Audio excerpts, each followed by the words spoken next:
Bonjour à tous, j'espère que nous allons bien ce matin. Bienvenue à la chaîne Canada Info Réel. Ce matin, n'est-ce pas, je vous viens avec une vidéo, un reportage vraiment qui m'a glacé par rapport au Canada. Je vous invite vraiment à écouter attentivement ce reportage et de laisser en commentaire vos avis. Qu'est-ce que vous en pensez par rapport au Canada d'aujourd'hui? Est-ce que c'est le même Canada il y a de cela 10 ans? Est-ce que c'est le même Canada il y a de cela 5 ans? Parce qu'il y a tellement de choses qui se passent ici et qu'on n'en parle pas assez. Donc vraiment, je vous invite à écouter attentivement ce reportage, n'est-ce pas?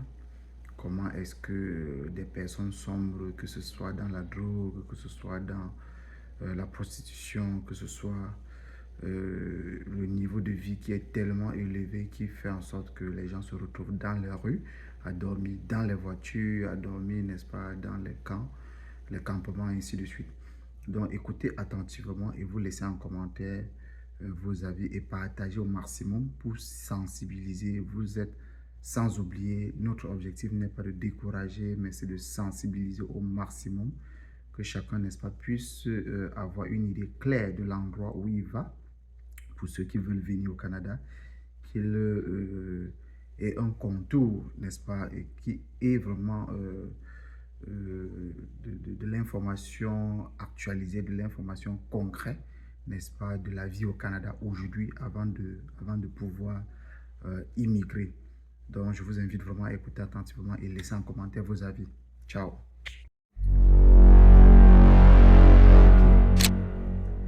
Ce pays, qui autrefois faisait rêver des milliers d'étrangers, devient peu à peu un véritable cauchemar. L'inflation explose, des familles peinent à se nourrir, certains dorment dans leur voiture faute de pouvoir payer un loyer, et plus de 2 millions de personnes survivent grâce à l'aide du gouvernement. Je parle ici du Canada. On avait une belle maison, une roulotte, la piscine, ça peut arriver à n'importe qui. Que ça soit la santé mentale, que ça soit un paiement manqué, que ton crédit descend complètement parce que tu as manqué un paiement d'auto, c'est fini. Ce pays autrefois vanté comme un paradis, avec sa qualité de vie exemplaire, sa sécurité et ses opportunités professionnelles ouvertes aux immigrés. C'était vrai, jusqu'à récemment, mais c'est toujours le cas aujourd'hui. Dans cette vidéo, je vais t'expliquer pourquoi de plus en plus de gens renoncent à s'installer au Canada. Reste bien jusqu'au bout pour comprendre ce qui se cache derrière cette réalité. Laisse ton avis en commentaire, j'aimerais vraiment connaître ton opinion sur le sujet. Et maintenant, place à la vidéo.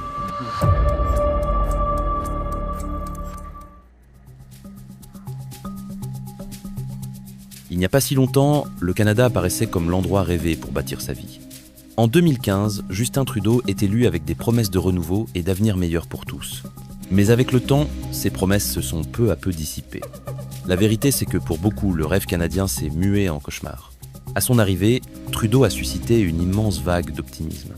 Jeune et charismatique, il promettait un Canada plus équitable et plus accessible. Parmi ses engagements les plus forts, plus de logements abordables, moins d'inégalités et un Canada axé sur le bien, être de ses citoyens. À l'époque, beaucoup ont cru qu'un gouvernement allait enfin s'attaquer aux vrais problèmes comme la crise du logement déjà bien présente. Les attentes étaient immenses et l'espoir d'un futur plus stable était bien réel.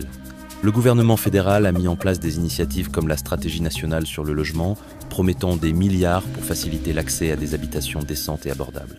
Trudeau avait aussi promis de défendre les travailleurs, d'augmenter les salaires et d'alléger le coût de la vie. Mais c'est précisément là que les problèmes ont pris racine. J'ai fait beaucoup de demandes de travail dans les derniers 6 mois aussi, mais malheureusement, je ne me fais pas accepter. Avec le temps, ces engagements ont commencé à s'effondrer. Ce qui semblait amorcer un vrai changement a vite buté sur des obstacles mal gérés par le gouvernement. À Vancouver et Toronto, les prix des logements ont explosé pendant que les salaires, eux, restaient figés. Ceux qui rêvaient d'acquérir un bien sont aujourd'hui prisonniers de loyers démesurés. Même les propriétaires doivent affronter la hausse des taxes, pendant que les prix de la nourriture, de l'énergie et des produits de base ne cessent d'augmenter. Acheter un logement est devenu inabordable, mais louer n'est pas plus simple. Le taux d'inoccupation au Canada est en dessous de 2%, ce qui montre un déséquilibre énorme entre l'offre et la demande. Et quand la demande grimpe, les prix montent aussi. À Toronto ou Vancouver, louer même un petit appartement dépasse parfois les 3 000 $ mensuels. Certaines familles doivent partager des studios exigus, voire vivre dans leur voiture, pour survivre à cette crise. Ces dernières années, la rareté des logements à louer a pris l'ampleur d'une véritable crise nationale. La réalité s'est révélée bien loin des belles paroles de Justin Trudeau. Les prix de l'immobilier, au lieu de baisser, ont poursuivi leur envolée de façon inquiétante. Alors que les prix des maisons poursuivent leur envolée sans aucun frein, une grande partie des Canadiens a renoncé au rêve de devenir propriétaire et s'est rabattu sur la location comme seule issue. Mais ce refuge s'est à son tour effondré. Le nombre de logements à louer n'a pas suivi la cadence de la demande croissante, et les quelques biens encore disponibles ont vu leur prix s'envoler, devenant hors de portée pour la majorité. Prenons l'exemple de Toronto. Le taux d'inoccupation y atteint un plancher historique, en dessous de 1%. Chercher un appartement libre dans cette ville revient à tenter sa chance à la loterie. Les logements mis sur le marché trouvent preneur quasi instantanément, et le loyer moyen pour un simple appartement d'une chambre dépasse désormais les 2500 $ mensuels. Vancouver, parmi les villes les plus chères au monde, connaît une situation tout aussi critique. De nombreuses personnes doivent choisir. Consacrer une immense part de leurs revenus au loyer ou vivre dans des conditions dégradées. Cette crise touche de plein fouet les jeunes, les diplômés récents et les immigrants fraîchement arrivés au pays, peut-être même toi. Ces profils arrivent avec l'espoir de construire une vie stable, mais découvrent vite qu'un logement correct exige un revenu qu'ils n'ont pas encore. Ils finissent alors par vivre en colocation dans de minuscules appartements, souvent avec des inconnus, juste pour pouvoir s'en sortir. Et ce n'est que la partie visible du problème.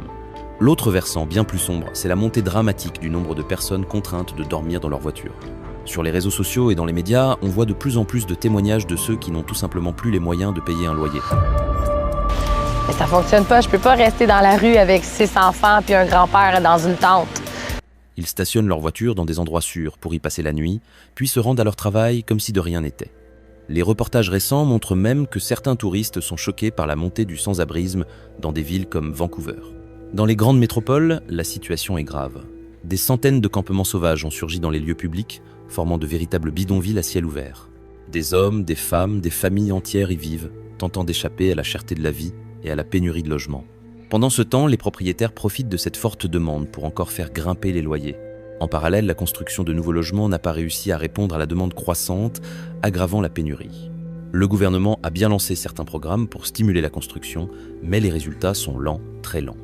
Et il est peu probable qu'il puisse apporter une solution réelle dans un avenir proche. Sans décision urgente et efficace, beaucoup redoutent une aggravation de la crise, avec plus de gens vivant dans des conditions précaires, voire contraints de fuir les grandes villes. Mais la crise ne vient pas que de l'économie. L'autre facteur central, c'est la politique migratoire canadienne, qui a attiré massivement des étudiants et travailleurs étrangers. Le gouvernement, pour éviter le vieillissement de la population et combler des postes vacants, a ouvert largement ses portes. En théorie, cette stratégie semble logique et présente certains avantages. Mais dans la pratique, ses conséquences n'ont pas été bien anticipées. Plus de gens, c'est plus de demandes en logement or, comme on l'a vu, l'offre ne suit pas. Résultat, les prix montent et les options se réduisent. Le Canada, qui se vantait d'être une terre d'opportunités avec des programmes d'immigration comme tremplin vers une vie meilleure, a attiré une vague d'étudiants internationaux. Ces jeunes continuent de choisir le pays pour y poursuivre leurs études supérieures. En parallèle, des travailleurs étrangers sont arrivés, attirés par les promesses d'un marché de l'emploi en plein essor. Mais le gouvernement n'a pas prévu que cet afflux ne réglerait pas la crise, mais l'aggraverait. Pour nombre d'immigrants, ce qui devait être un nouveau départ vire rapidement au cauchemar. Les étudiants internationaux, notamment, se retrouvent dans des dortoirs bondés ou partagent des appartements minuscules à plusieurs. Peut-être l'as-tu toi-même déjà vu ou vécu, mais dans un pays aussi développé que le Canada, cela ne devrait pas être la norme, surtout après tant de promesses de la part des autorités. L'arrivée massive de nouveaux habitants a provoqué une pression énorme sur le marché du logement, surtout à Toronto, Vancouver et Montréal. Mais comme l'offre ne suit pas, on assiste aux mêmes effets dévastateurs évoqués plus tôt. Et cette surpopulation pèse aussi lourdement sur les services publics. Les écoles, les hôpitaux et même les transports sont saturés. Et les investissements dans les infrastructures sont insuffisants. La qualité de vie en souffre, les files d'attente dans les centres de santé s'allongent, la circulation devient invivable et inscrire ses enfants à l'école devient un vrai casse-tête. Pourtant, malgré tous ces problèmes, c'est toujours le logement qui reste le nœud du problème. Malgré les nombreuses promesses, des milliers de personnes vivent encore dans la rue. En plus de cette crise, le coût de la vie, lui aussi, est monté en flèche ces dernières années. Les prix des aliments, de l'énergie et des produits de première nécessité ont tous connu des hausses importantes. En 2023, plus de 2 millions de Canadiens ont dû recourir à des banques alimentaires ou à l'aide de structures sociales pour manger. Certaines familles sont aujourd'hui forcées de choisir payer leur loyer ou acheter à manger. L'inflation atteint des niveaux qu'on n'imaginait pas, et même des produits de base comme le lait, le pain ou les œufs coûtent bien plus cher. Ce sont surtout les foyers modestes qui en souffrent. Les revenus de ces familles ne suffisent plus pour suivre le rythme. Même ceux qui avaient une vie confortable se rendent compte que les comptes ne tiennent plus. Une partie de cette crise est liée à des facteurs extérieurs. La pandémie a causé des pénuries, la guerre en Ukraine a perturbé les marchés du carburant et de l'alimentaire. Mais au Canada, où quelques grandes entreprises contrôlent la plupart des biens essentiels, le manque de concurrence rend tout plus vulnérable. Les consommateurs sont à la merci de prix gonflés, sans alternative. Et pourtant, le pays produit du pétrole et du gaz. Malgré cela, les coûts du chauffage et du carburant ont explosé cet hiver. Dans un pays aussi froid, garder sa maison chaude devient une dépense insupportable. Et ce n'est pas tout, les factures d'électricité aussi augmentent, rendant le quotidien encore plus difficile. Alimentation, énergie, loyer, impôts, tout augmente en même temps, comme dans une tempête parfaite.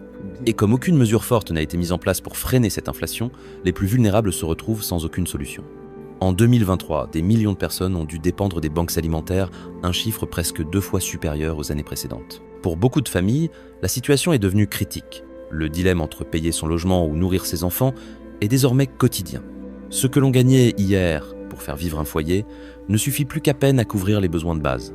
Et dans le même temps, les grandes entreprises, notamment dans les secteurs de l'alimentaire et de l'énergie, affichent des profits records. Ce contraste alimente la colère et soulève des questions sur l'équité du système actuel. Face à cette pression, beaucoup utilisent leur carte de crédit ou contractent des prêts juste pour couvrir leurs dépenses de base. Mais cela ne fait qu'empirer les choses à long terme. Les dettes personnelles explosent, et avec des taux d'intérêt élevés, nombre de familles tombent dans un piège financier dont elles n'arrivent pas à sortir. Même si certains espèrent encore trouver des solutions, beaucoup reconnaissent que ces efforts restent insuffisants. Tant que l'inflation ne sera pas maîtrisée et que le coût de la vie restera aussi élevé, le Canada, longtemps perçu comme un pays prospère, devient peu à peu un pays en crise où une grande partie de la population se bat simplement pour survivre. Dis-moi en commentaire ce que tu penses de cette situation. Merci d'avoir regardé jusqu'au bout et n'oublie pas de jeter un œil aux autres vidéos qui s'affichent maintenant à l'écran. Tes retours comptent énormément. Que le rêve qu'on leur a vendu, c'est pas ça vraiment sur le terrain. Que les informations qu'on leur a données, n'est-ce pas, c'est pas vraiment ça sur le terrain. Raison pour laquelle nous avons créé cette chaîne, n'est-ce pas, pour vous donner, pour vous sensibiliser au maximum, que chacun, n'est-ce pas, puisse avoir de l'information claire, de l'information factuelle avant de quitter son pays pour immigrer vers le Canada. Que la personne sache exactement ce qu'il attend au Canada avant de se détacher de son boulot, avant de se détacher de sa famille pour pouvoir immigrer. Donc là, c'était vraiment pour vous présenter tous ces mots, tous ces problèmes qui minent la société canadienne aujourd'hui.